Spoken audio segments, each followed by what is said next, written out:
We've got some new information this morning about how many people are actually going to be traveling this season. Here to talk travel with us is Robert Sinclair from AAA Northeast, today releasing holiday travel predictions. Good morning, Robert. Good morning, Mary and Chris. So tell us what you're expecting with gas prices. How much more will drivers be paying at the pump over the holiday weekend? Well, in fact, last week, Thursday, we hit the negative milestone of $4 a gallon in New York City once again. First time since September 2nd. We peaked back in July at $5.20 per gallon, and we went down to $3.99 this morning.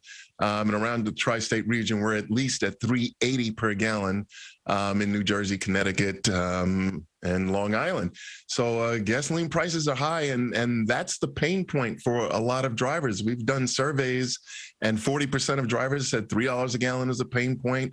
60% of drivers said $4 a gallon. And 75% of drivers said $5 a gallon is the pain point.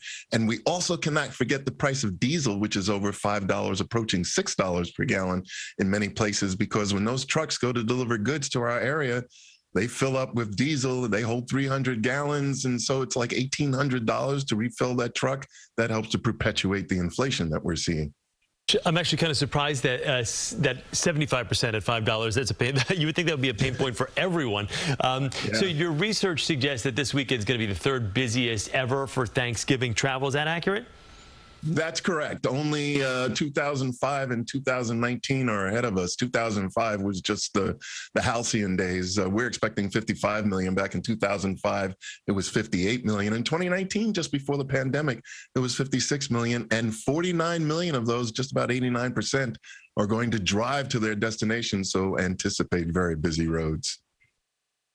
6 million of those drivers are going to travel more than 50 miles for their turkey dinners?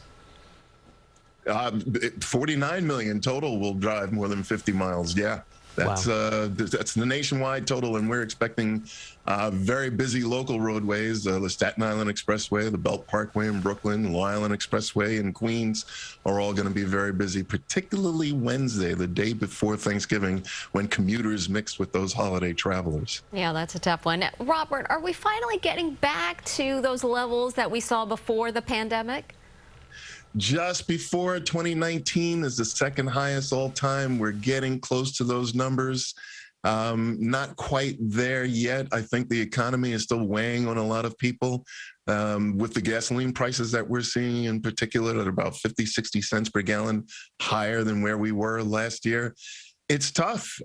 We will travel for Thanksgiving, but that non-discretionary travel, as it's called, I think we're seeing a cutback in that. But for those who are commuting, it seems like the car is most popular because we're still seeing low levels of ridership on New Jersey Transit, Long Island Railroad, the subway, Metro North. So it's busy, but probably not as busy as it could be if the economy were better. All right, so let me ask you this. Tomorrow is our first official gridlock alert day for the holiday season. What is your best advice for people that have to be out on the roads here just about every day for the next week or so? Well, get an early start, and that applies to every day. Just get out there very early as possible.